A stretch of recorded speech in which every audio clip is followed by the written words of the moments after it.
Hi friends, ഞാൻ ജോബിൻ. ഇത് Misha max blog 18. ഇന്ന് ഞാൻ വന്നിരിക്കുന്ന ചന്ദ്രഗിരി കോട്ടയിലാട്ടോ. അതായത് ബേക്കൽ ഫോർട്ടിൻ്റെ അടുത്തുനിന്ന് കുറച്ച് ദൂരമേ ഉള്ളൂ, ഒരു 10 കിലോമീറ്റർ താഴെയുള്ള ദൂരം.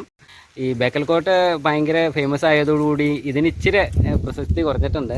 കഴിഞ്ഞ ഒരു 16 വർഷങ്ങൾക്ക് മുമ്പ് ഈ നിൽക്കുന്ന ആളെ കണ്ട ഇവന് ഞാനും ഒന്നിച്ച് ഇവിടെ വന്നിട്ടുണ്ട്. അന്ന് ഇതിലും നല്ല മെച്ചമായിട്ട് കിടന്ന കോട്ട. പക്ഷേ ഇപ്പം ഇച്ചിരി മോശം, കാട കയറി ആൾക്കാരൊന്നുമില്ല. രാവിലെ ഒന്ന് തുറന്നിടും, വൈകിട്ട് വരുമ്പോൾ ക്ലോസ് ചെയ്യുക. അതിൻ്റെ ഇടയ്ക്ക് ഏകദേശം ആൾക്കാർക്ക് കയറി കണ്ടിട്ടൊക്കെ പോകാം. അങ്ങനെ നടക്കുന്ന ഒരു സിറ്റുവേഷനാണ്. ഏതായാലും നമുക്ക് ആ കാഴ്ചകളിലേക്ക് പോകാം. ദേശീയപാതയിലെ ബസ് സ്റ്റോപ്പിൽ നിന്നും ഏകദേശം 1.5 കിലോമീറ്റർ ഉള്ളിലായിട്ടാണ് കേട്ടോ ചന്ദ്രഗിരി കോട്ട സ്ഥിതി ചെയ്യുന്നത്. സന്ദർശകർ കൊണ്ടുവരുന്ന വാഹനങ്ങൾ ഉള്ളിൽ പ്രവേശിപ്പിക്കാൻ പറ്റുന്ന രീതിയിലുള്ള എല്ലാ സൗകര്യങ്ങളും ഉണ്ട് എങ്കിലും താഴെ ചങ്ങലകളാൽ റോഡ് ബ്ലോക്ക് ചെയ്തിരിക്കുകയാണ്. എനിക്ക് ഈ കോട്ടയിൽ എത്തിച്ചേരാനുള്ള എല്ലാവിധ സൗകര്യങ്ങളും ചെയ്തു തന്ന് എൻ്റെ കൂട്ടുകാരനാട്ടോ.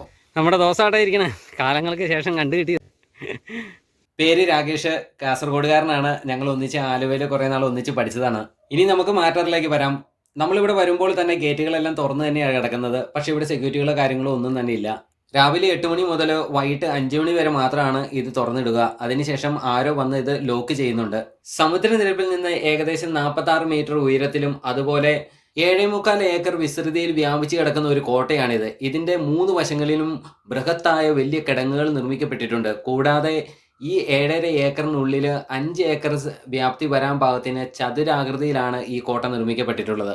കോട്ടയുടെ മുൻഭാഗങ്ങളെല്ലാം വളരെ വീതി കൂടിയ ലാറ്ററൈറ്റ്, അതായത് വെട്ടുകല്ല് കൊണ്ടാണ് കേട്ടോ നിർമ്മിക്കപ്പെട്ടിട്ടുള്ളത്. നിങ്ങൾക്ക് ഇവിടെ നോക്കുമ്പോൾ തന്നെ കാണാം, വളരെയധികം വീതി കൂടിയ കല്ലുകളാണ് ഇതിനകത്ത് ഉപയോഗിച്ചിരിക്കുന്നത്. എന്നാൽ ഉള്ളിലേക്ക് ചെല്ലുന്തോറും കനം കുറവുള്ള ടൈപ്പാണ് ഉപയോഗിച്ചിരിക്കുന്നത്. 17-ാം നൂറ്റാണ്ടിൻ്റെ ആരംഭകാലത്ത്, അതായത് തുടക്കത്തിൽ തന്നെയാണ് ശിവപ്പ നായകാണ് ഈ ചന്ദ്രഗിരി കോട്ട നിർമ്മിച്ചത്.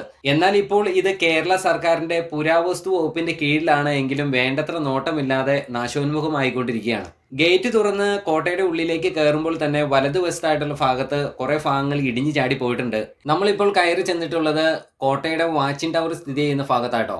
ചന്ദ്രഗിരി കോട്ടയുടെ നിർമ്മാണം യഥാർത്ഥത്തിൽ നടക്കാനിടയായ സംഭവം ഇതാണ്.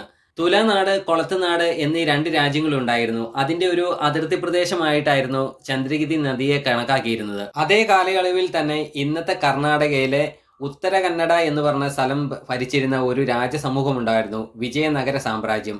അവരിവിടെ വരികയും ഈ 2 നാടിനെ കീഴ്പ്പെടുത്തുകയും ചെയ്തു. എന്നാൽ കാലങ്ങൾക്ക് ശേഷം വിജയനഗര സാമ്രാജ്യത്തിന്റെ പതനം വന്നു എങ്കിലും ഈ പ്രദേശം ഭരിച്ചിരുന്ന കേളടി നായകർ ഈ പ്രദേശത്തിന്റെ ഭരണം ഏറ്റെടുക്കുകയും ഇതിനെ ഒരു സ്വതന്ത്ര രാജ്യമായി പ്രഖ്യാപിക്കുകയും ചെയ്തു. തുടർന്നാണ് 17-ാം നൂറ്റാണ്ടില് ശിവപ്പ നായക് ചന്ദ്രഗിരി കോട്ട നിർമ്മിച്ചത്.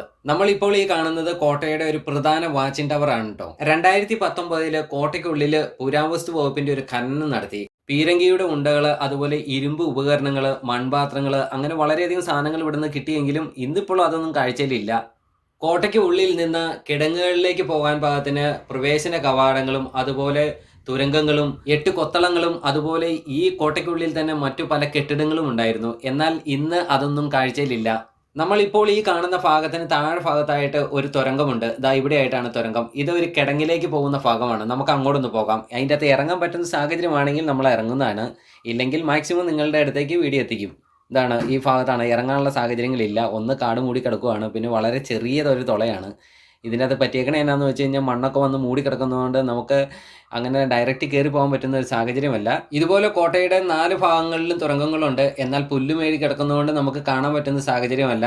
ഇത് മറ്റൊരു നിർമ്മിതിയാണ്. ഇതിൻ്റെ അടുത്ത് നിന്ന് ഒരു തുരങ്കമുണ്ട്, രക്ഷപ്പെട്ടു പോകാനുള്ള ഒരു മാർഗമുണ്ടെന്നാണ് പറയുന്നത്. പക്ഷേ എല്ലാം നമുക്ക് കാണാൻ പറ്റുന്ന രീതിയിലല്ല, എല്ലാം തന്നെ അവർ ബ്ലോക്ക് ചെയ്തിരിക്കുകയാണ്. ഇത് കോട്ടയ്ക്കുള്ളിൽ നിർമ്മിക്കപ്പെട്ടിട്ടുള്ള ഏറ്റവും ഉയരം കൂടിയ ഒരു വാച്ചിങ് ടവറാണ്.